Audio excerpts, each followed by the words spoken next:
Bismillahirrahmanirrahim. Assalamu alaikum. I hope you all are passing with good time. Today I am with you, your teacher Miss Aisha, and we are going to study your Cambridge Scholar Series Science Grade 4. And today we are going to start our lesson number 8. आपका chapter name है Characteristics and Life Processes of Living Organisms.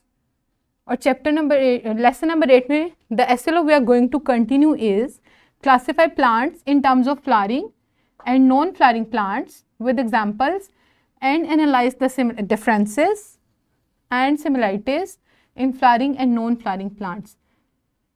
Lesson number 7 में हमने इस SLO को start किया जिसमें हमने classify किया प्लांट्स को, या तो प्लांट्स फ्लावर्स प्रोड्यूसिंग हैं, वो प्लांट्स जो फूल बनाते हैं ड्यूरिंग देयर लाइफ साइकिल, और वो प्लांट्स जो फूल नहीं बनाते, so are called non flowering plants. और हमने पढ़ा कि दोनों ग्रुप्स के अंदर there are some similarities. Now in today our lesson number 8 we are going to learn about कि दोनों ग्रुप में क्या कोई डिफरेंसेस पाए जाते हैं.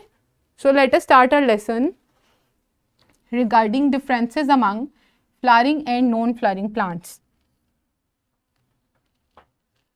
There is an activity जहाँ पे जिसमें आपने करना क्या है, बच्चों को या तो प्लेग्राउंड में ले जाएं या क्लास में ही आप उनको डिफरेंट प्लांट्स की ब्रांचेस प्रोवाइड करके उनसे कहें कि इनके अंदर से डिफरेंसेस को ज़्यादा से ज़्यादा फाइंड आउट करें on the basis of their structure, basic parts, colours, shapes, या आप उनको कोई हिंट्स दे सकते हैं और उनसे छोटे छोटे नोट्स बनवाएं और उनको डिफरेंट ग्रुप्स बना के उनके अंदर कलेक्शन करते जाएं कि प्लांट्स को हम किस किस तरह से डिफरेंशिएट कर सकते हैं. फ्लावरिंग प्लांट्स और नॉन फ्लावरिंग प्लांट्स के अंदर क्या क्या डिफरेंसेस उनको वो ऑब्जर्व कर सकते हैं. So let us learn differences among flowering and non flowering plants. दोनों ही ग्रुप के मेंबर्स के अंदर कौन कौन से डिफरेंसेस पाए जाते हैं. Differences among non flowering plants, flowering and non flowering plants are flowering or non-flowering plants both have some contrasting features जिसकी बेस पे हम कह सकते हैं दोनों एक दूसरे से मुख्तलिफ हैं. So on the basis of these differences they are classified into different groups. And the major differences among flowering and non-flowering plants are, first of all, flowering और non-flowering plants को हम उनकी presence और absence of flowers की base पे categorize करते हैं कि वो प्लांट्स जो फूल बनाते हैं during their life cycle and the plants which do not produce flowers during their life cycle. And we can say these are some are flowering plants and some of the plants are non flowering plants.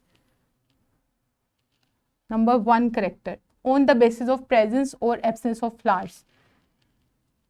Secondly, we can also categorize these plants into separate groups. That flowering plants, जितने भी plants जो flower producing है, they produce seeds. While non-flowering plants, हमने पिछले lesson में पढ़ा कि अगर उनके अंदर seeds हैं तो या तो वो exposed हैं या इनके अंदर पाए जाते हैं birds और spores.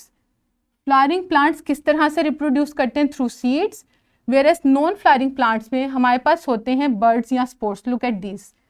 On the underside of the leaves, these are the spores present. और ये स्पोर्स स्प्रेड करके इनकी नेक्स्ट जनरेशन का बाइस बनते हैं. And these spores are present in non flowering plants, whereas flowering plants के अंदर आपको सीड्स मिलेंगे. So this is the character on the basis of presence of seeds in flowering and non flowering plants.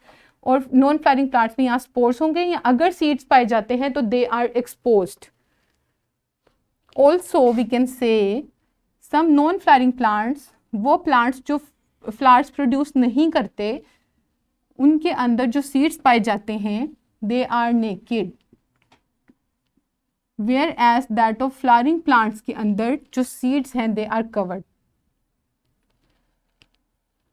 These are the cones in which the seeds are exposed. Look at this. यहाँ पे आपको इन cons के अंदर exposed form में seeds नजर आएंगे. And these are all non flowering plants which if produce seeds, their seeds are exposed. Whereas अगर आप घर में सेब देखें, of course you experience to eat the apple, pomegranate is a fruit, इसके seeds are covered or present within the fruit. Seeds are covered, या ये fruits के अंदर covered form में आपको नजर आएंगे. They are not exposed. So this is also the difference on the basis of seeds. Also We can say flowering plants have well developed root stems. जो basic parts हैं plants के, flowering plants के अंदर आपको develop form में leaves, roots और उनकी stems और उनके अदर फीचर्स आपको, मतलब जो जितने भी फ्लावरिंग प्लांट्स हैं they are well developed and advance form of plants. Whereas जो नॉन फ्लावरिंग प्लांट्स हैं उनके अंदर बहुत ज़्यादा डेवलपमेंट नहीं हुई होती and they do not show you very well developed root, stems and the leaves, the basic parts. इनके लीव्स बहुत ज़्यादा डेवलप नहीं होते, जबकि फ्लावरिंग प्लांट्स के जो बेसिक स्ट्रक्चर हैं दे show you develop parts. So let us wrap up the lesson today. आपने करना क्या है, स्टूडेंट से प्लांट्स के हिंट्स देके उनके basic structure, seeds, presence of flowers और kind of the presence of seeds के सीड्स किस तरह से पाए जाते हैं, उनसे आपने ज़्यादा से ज़्यादा इन्फॉर्मेशन कलेक्ट करनी है और स्टूडेंट्स को इन्वॉल्व करना है कि उन्होंने आज के लेसन में क्या पढ़ा कि प्लांट्स या तो फ्लावरिंग है या नॉन फ्लावरिंग, उनके अंदर क्या क्या डिफरेंसेस पाए जाते हैं। Also homework is given on page number 24 in your book, जिसमें question number 3 is to differentiate plants on the basis of flowers into flowering and non flowering plants.